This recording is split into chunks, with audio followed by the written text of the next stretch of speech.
पार्वती मैया शिव जी को प्राप्त कर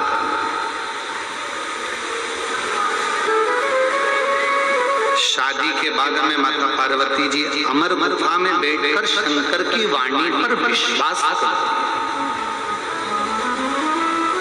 सबसे मूल है वाणी का विश्वास। बरोबर,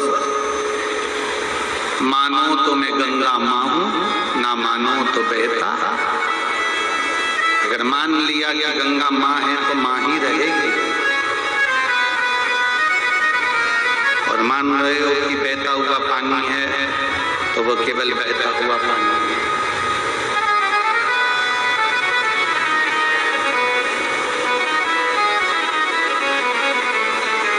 शिव को लोग केवल कंकर समझते हैं, शिव को लोग केवल एक शिव पिंडी समझते हैं, शिव को लोग केवल एक शिवलिंग समझते हैं, केवल एक शिवलिंग।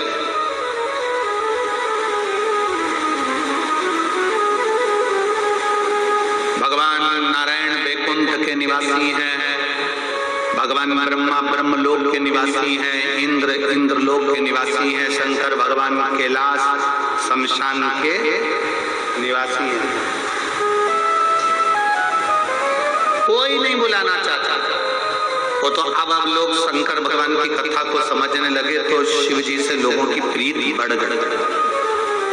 नहीं तो शंकर भगवान से लोगों की प्रीति शिवरात्रि, सावन बस और सोमवार, इतनी प्रीति थी भोलेनाथ जी से, बाकी की प्रीति नहीं थी।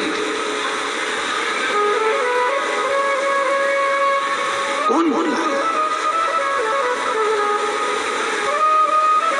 पर भाई, अरे ओ घड़ दानी रे, दूर करो दुख मेरा। ओ घड़ दानी रे, दूर करो दुख मेरा, दूर करो दुख मेरा, दूर करो दुख मेरा। ओ घड़ दानी रे, दूर करो दुख मेरा। अरे त्रिपुरारी रे, दूर करो दुख मेरा। शिव संसार के लोगों के कष्ट हरने वाले देव अधिदेव महादेव स्वयं मेरे भोलेनाथ, स्वयं मेरे त्रिकालदर्शी, स्वयं मेरे कैलाशी अविनाशी शंकर पार्वती जी से कहते हैं, पार्वती मुझे ज्योतिर्लिंग कहा जाता है। कभी तुमने सुना कि भगवान नारायण को ज्योतिर्लिंग कहा गया हो या ज्योति स्वरूप कहा गया हो? जम के बोलो जरा। ब्रह्मा जी को ज्योतिर्लिंग कहा गया, ज्योति स्वरूप कहा गया? नहीं। केवल एक देव अधिदेव महादेव ऐसे हैं जिनको ज्योतिर्लिंग कहा गया है। ज्योतिर्लिंग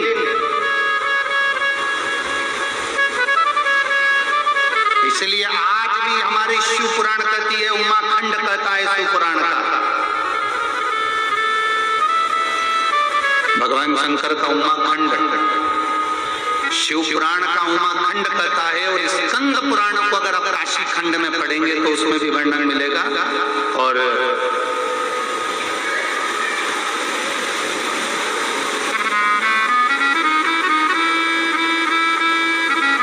जब आप भगवान स्कंद पुराण के कुछ लेखों को आप स्मरण करेंगे तो उसमें पद्म पुराण में, अग्नि पुराण में, नर्मदा पुराण में, लिंग पुराण में इसमें वर्णन मिलता है। थोड़ा सावधानी से ध्यान देना है। क्या वर्णन मिलता है? शिव को ज्योतिर्लिंग कहता है।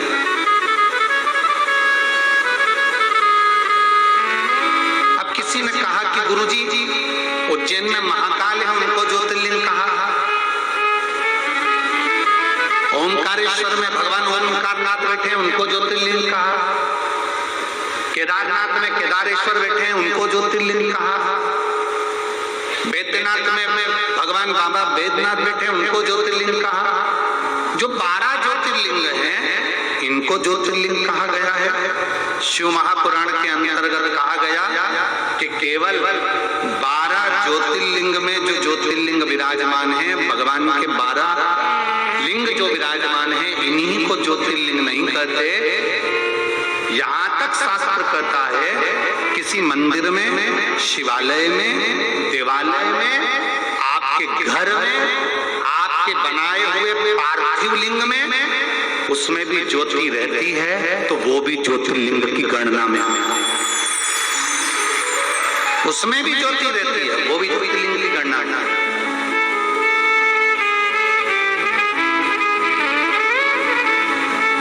उसमें ज्योति विराजमान है, वो ज्योतिर्लिंग की गणना में। क्या फल है?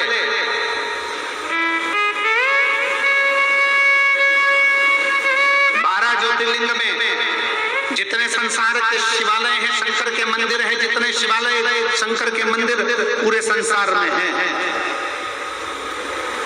इसमें सबसे ज्यादा महत्व तक किस बात किया जाएगा? कभी किसी शिव जी के मंदिर में गए हो? जम के तो बोलो जरा। गए? जल चढ़ाया है ना? कभी शंकर जी के मंदिर में प्रदोष की आरती, प्रदोष काल की आरती, शाम की आरती। शाम की आरती का मतलब ये है प्रदोष काल की आरती, मतलब वो रात्रि को एक आरती होती है, वो शयन आरती होती है, मतलब उस समय तो भगवान सोते। ये प्रदोष काल की जो आरती होती है, ये किसी किसी मंदिर में होती है, किसी किसी मंदिर में। जैसे हमारे यहाँ सीहोर में कुबेरेश्वर धाम पर प्रदोष काल की आरती होती है, शाम की। किसी किसी के स्थान पर प्रदोष काल की आरती का दर्शन कहीं नहीं तो ज्यादातर रात्रि में लोगों को आरती होती है, सुबह होती है, भोर की हो जाती है, काकड़ हो जाती है, भस्म आरती हो जाती है, ये सब होती है। पर प्रदोष काल का कभी मौका लग जाए जिंदगी में, एक आध बार कभी ऐसा योग लग जाए तो शिव जी के मंदिर में, चाहे वो भस्म आरती हो, काकड़ आरती हो, मंगला आरती हो, राजभोग आरती हो, दोपहर की कोई आरती हो, प्रदोष काल की आरती हो, शयन आरती हो, शिवालय में कभी मौका लगे, महीने 2 महीने में, 3 महीने में, हफ्ते में 1 बार 2 बार ऐसा नियम बनाओ कि मुझे अपने आसपास के शिवालय में, शंकर के मंदिर में जाकर मुझे भगवान शंकर की आरती का दर्शन करना है। उस दर्शन का क्या फल होता है? तो शिव महापुराण की कथा कहती है, जब हम भगवान शंकर की आरती उतरते समय, आरती जब ऊपर की ओर जाती है, उस आरती के ज्योत का जब हम दर्शन करते हैं तो वो दर्शन मात्र से हमें 1000 कपिला गाय के दान का फल प्राप्त होगा। 1000 कपिला गौ माता के दान का फल हमें प्राप्त हो जाता है जब शंकर के शिवलिंग की